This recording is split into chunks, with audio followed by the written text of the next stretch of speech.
This week, Aaron Rodgers makes his return to his home city of Malibu to take on the Los Angeles Chargers on Sunday Night Football. And today, we have our full, in-depth preview of this football game right here on Steelers Talk. We'll be live on Sunday night for this game, starting at 7 p.m. Eastern Time, almost 90 minutes of pregame coverage, followed by live play-by-play and analysis of the game itself, followed by extensive post-game reaction coverage. So make sure you guys click that subscribe button and join us on Sunday for our extensive coverage of Sunday Night Football this weekend, and to never miss any of our videos that we put out every single day for free here on the channel. Okay, so let's get into this matchup, man. Two current playoff teams right now in the AFC going at it on Sunday Night Football at SoFi Stadium in Inglewood. 5-3 Pittsburgh Steelers coming off a big win versus the Indianapolis Colts at home last weekend, going up against the Los Angeles Chargers without Joe Alt now, who is now injured for them. Of course, Justin Herbert's had a pretty darn good season to this point. That defense has had some moments, and they're sitting at 6-3. They are right now doing a good job getting into the win column. But I think that the Pittsburgh Steelers are going to be having pretty much like a pseudo home game this week, because we know SoFi Stadium, the Rams and Chargers don't have like super dedicated fan bases, and you can really take over their stadiums. A couple years ago when we played the Rams, the Steelers fans took over. I expect the same thing to happen on Sunday Night Football. They used to take over the San Diego Chargers at the time stadium there in San Diego. This is a picture from one of their games back in the old days there, and you can see there's pretty much all Steelers fans there waving their terrible towels. So I certainly expect a lot of black and gold in those stands on Sunday night, which should help things out and should get the Chargers into a silent count, all those different things.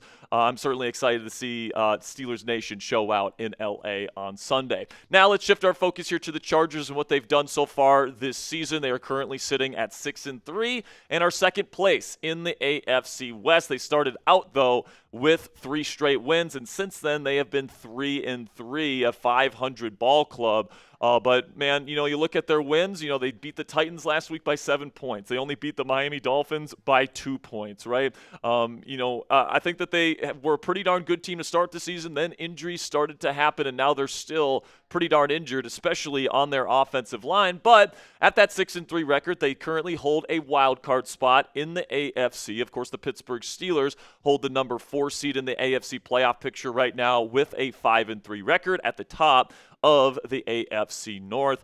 So that's kind of where these two teams stand in the AFC playoff picture at this point in the season.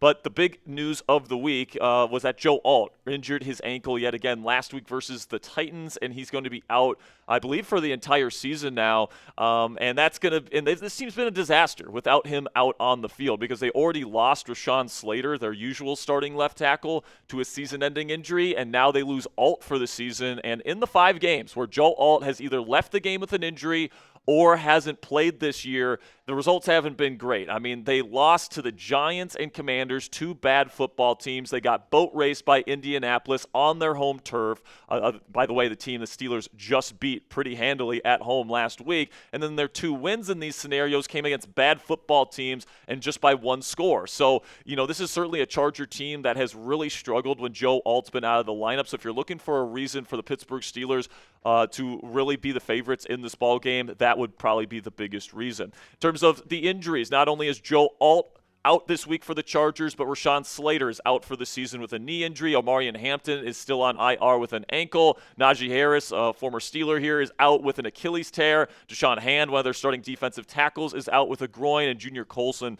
is out with a shoulder. So those are the starters that will be out this week for the Chargers. And now we can shift our focus here to the Pittsburgh Steelers' injuries to watch this week. Isaac Seumalo is dealing with a pec injury still. Jabril Peppers is dealing with a quad. Cole Holcomb is trying to get back after being sick last week. Scotty Miller still fighting back after breaking his finger a couple of weeks back in practice. And then with the Chargers, the injuries we have to watch here are Tarheeb still, Tony Jefferson, one of their safeties, Mekhi Becton, one of their starting guards, and then Will Dissly, one of their tight ends, who was also sick last week. So those are the injuries to watch this week. Now we can take a look at the Chargers coaching and scheme breakdown. Jim Harbaugh is their head coach. He's got a 61-28-1 career record as a head coach in the National Football League.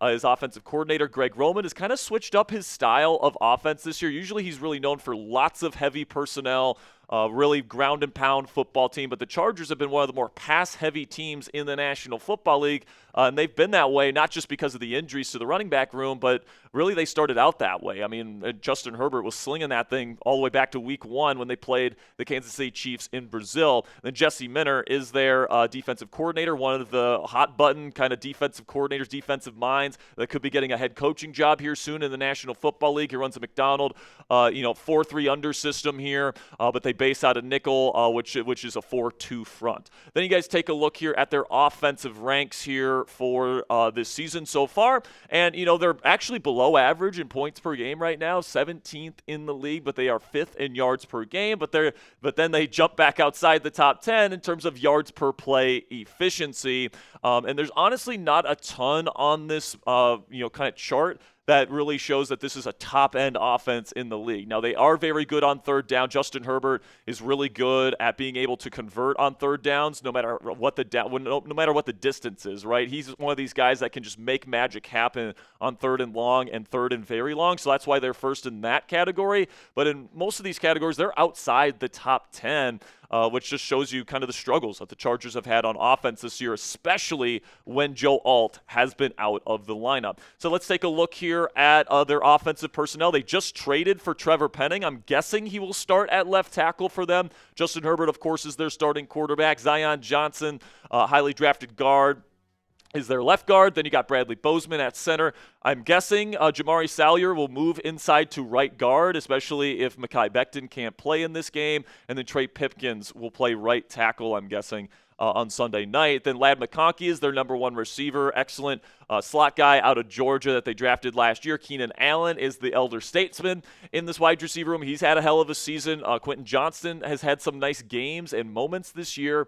And then Oronde Gadsden, one of their rookies here at tight end, has really shown out this year. One of the best receiving tight ends in the National Football League through the first half of the year. And then Kamani Vidal is kind of a name that you should keep your eye on. He's a pretty darn good player, man. He's kept that run game afloat with the injuries to Hampton and Harris this year. So by no means is Vidal a bad running back, just so you guys know. But then you get to the defensive side of the ball here, and I think this is where, the Chargers kind of make their money. Okay, top 10 in most categories that you look at, but the EPA per rush is only at 18th, so that's probably the weakness of this team. They don't turn the football over a ton. It's a below league average there. But they're really, really good across the board here in terms of the efficiency, in terms of getting off the field on third down, in terms of stopping teams in the red zone. Jesse Minter certainly knows what he's doing calling plays here with the Chargers. You guys can take a look at their defensive line. You got Tuli Tuipulotu as their Sam linebacker. You got Jamari Caldwell, the rookie out of Oregon, massive player. The Steelers showed some interest in him this year. He's their starting 3 technique right now. Tyre Tart is their 1 tech with Justin Aboyji. I hope I'm saying that right there. I'm probably butchering it, but that's their 5 tech. You got Khalil Mack as their big body defensive end type at Leo. But then you look at their inside linebacker rotation here. Diane Henley and Denzel Perriman are their starters, but they will rotate in Troy Dye, who has been a pretty decent player over the years for teams like the Vikings and now the Chargers. Then in the secondary, you got Dante Jackson, former Steeler, who has been their number 1 corner this year. Cam Hart is going to be their number 2 corner on the outside. This team likes to play a lot of off zone and a lot of too high safety structures, and I think Dante and Cam are very good skill sets for this type of defense. Okay, then RJ Mickens and Elijah Molden are their starting safeties. They traded Alohi Gilman to the Ravens a couple weeks back, so Mickens has had to step up. And then Derwin James is really the straw that stirs the drink, as Mike Tomlin likes to say on defense. He is their nickel backer. He moves all over the formation. Got to know where number 3 is on the field at all times. So still to come here on the Steelers Talk preview for Week 10. I got my keys to victory versus the Chargers that the Steelers must abide by if they want to get the W. Then I got my scouting report on QB Justin Herbert coming up as well. And then I got my official score prediction for this Sunday night matchup. But before we get into the rest of today's show, let's have a word from our sponsor today at Prize Picks. And the hard-hitting football action this season is just getting started. And it's even better when you download the Prize Picks app today. The weather might be changing outside, but the feeling of being right never gets old. So keep the season rolling on. Prize Picks by getting $50 instantly in lineups when you play your first $5. Prize Picks is super simple to play. You just pick more than or less than on at least 2 player stat projections. If you get your picks right, you could cash in. On Prize Picks, how you play is up to you. If you want flexibility, choose the flex play, where you can get paid even if one of your picks misses. And if you want the biggest payouts, go for the power play. No matter how you play, though, Prize Picks is a great way to put your takes to the test. Join millions of users and sign up for America's #1 fantasy sports app today. To take a look at what I've got for my Prize Picks lineup for Sunday Night Football in this matchup here, I'm taking the more on Aaron Rodgers passing yards, the more on rushing yards for Jaylen Warren, and the less on passing yards for Justin Herbert. Download the Prize Picks app today and use code CLNS to get $50 in lineups after you play your first $5 lineup. That's code CLNS to get $50 in lineups after you play your first $5 lineup. Prize Picks, it's good to be right. So I've only got 5 keys to victory for you guys here this week. Kind of simplified it a little bit, just like the Steelers did with their game plan last week versus the Colts. First one, get after Justin Herbert, okay? That is how you shut this guy down, because there's not a whole lot Justin Herbert can't do with the football if he's clean, okay? He's got a good mental processor on him, makes good decisions with the football, doesn't put the ball in harm's way all that often, but he also combines that, really good mental side of the game with terrific tangible qualities. He's got terrific size, okay? One of the bigger quarterbacks in the league. He can also run with the football if you allow him to. He's got incredible arm strength and talent. He doesn't throw with a lot of touch, but he throws with supreme accuracy for kind of a flatter thrower. For me, he's a bona fide star QB in this league. Now, I don't think he's a superstar necessarily in that elite tier. That would be reserved for the Mahomeses, the Allens, the Burrows, and the Lamars of the world, but he's right outside that, and he is a pretty darn good quarterback, and if you let him sling that thing all over the place, he's going to do it. And you take a look here at the advanced numbers, and honestly, I was a little surprised by the fact that he's not ranking in the top 10 in a lot of these categories. Now, he is top 5 in turnover-worthy play percentage, and that might be a little bit concerning because the Steelers' defense really relies a lot on getting turnovers in bunches. But his average time to throw is 31st in the league at 2.92, which is quite a bit of time there. So the Pittsburgh Steelers, if they can get a pass rush on him and get him on the ground, that is the best way to handle Justin Herbert's skill set, okay? Get to him with 4, put guys out in coverage so he has less options, especially underneath. Kind of a similar plan to what they did last week versus the Indianapolis Colts and kind of shut down Daniel Jones. You got to do the same things that you did last week, in my opinion, and that's what the second key to victory for me this week is, which is to stick with what's working on defense, okay? Don't go back to a lot of single high safety blitzes and all this different stuff. Don't go back to that shit, okay? Stick with the 2 high safety plan that you had last week, where you have Jalen Ramsey and Kyle Duggar at safety. Then you don't blitz as often. You run these 2 high safety pre-snap alignments, and that doesn't mean that you play quarters every single play. And you can go out into Tampa 2. You can go rotate one of the safeties down into a cover 3 look. You can go into a cover 2 man. The thing about the 2 high safety pre-snap alignment is that it keeps what the defense is doing post-snap ambiguous to the quarterback, and you don't have to do all these crazy post-snap rotations like you do when you start in 1 high safety coverages and you want to go to something else. So I think that is something that you really got to do this week. Lots of man-match coverage, just like we saw last week versus the Colts. You can really mix and match the way that you deploy that man-match coverage, which makes the quarterback hold on to the ball even longer. And then I would put more double teams in the slot. And, they've got some they love to attack with their slot wide receivers. And they've got some serious weapons in the slot that can get open very quickly. And I think a big key to victory this week for the Steelers is to not allow the Chargers to do what the Bengals and Packers did and Daniel Jones was not able to do last week, which is to get the ball out fast in rhythm to open receivers with room to run in the flat and on slants and on shallow crosses and all these different things. I think the Steelers did a pretty good job taking away those early reads for Daniel Jones last week, and it's going to be an even tougher test this week with Ladd McConkey, one of the better route runners in football, lining up in the slot. If it's not him in the slot, though, they will put Keenan Allen in there. He's also a very crafty route runner who brings a little bit more size. And then Oronde Gadsden, as the tight end of this group, he lines up in the slot quite a bit as a true wide receiver at times.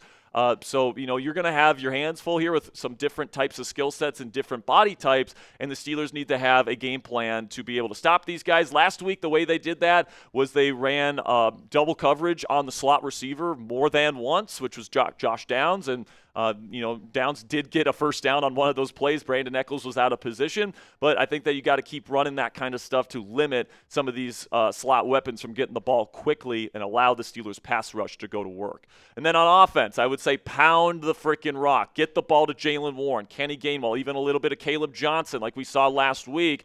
Because we saw, in the kind of the defensive stat breakdown that their weakness is run defense. And, the teams that have had success against this defense are the teams that have been able to run the football. And the Pittsburgh Steelers had a very off week last week in terms of the run game.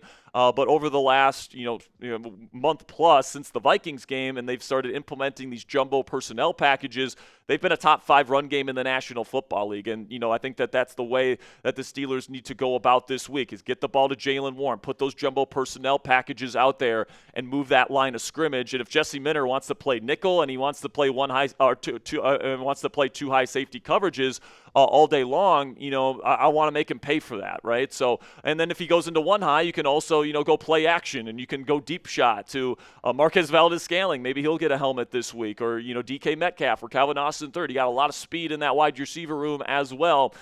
So I think that the number one thing is to pound the rock, establish the run, and then you can work the play action pass off of that. Then my final key to victory on offense this week, this time, is to limit drive killers. We saw this last week versus the Indianapolis Colts, right? Stupid decisions from guys like Roman Wilson and Kenny Gainwell and not catching the football, like from Darnell Washington on a crucial 4th and 3.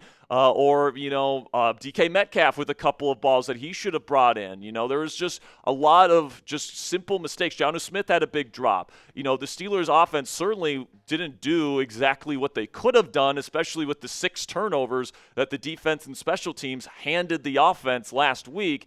And the fact that the game finished with just a 7-point differential, Aaron Rodgers said it himself. It wasn't good enough, right? And we've seen this offense play better than that. So I think, if they would have, played clean last week, they would have won by 3 or 4 scores. They would have absolutely boat raced the Indianapolis Colts because the defense was creating that many turnovers and they were playing that well.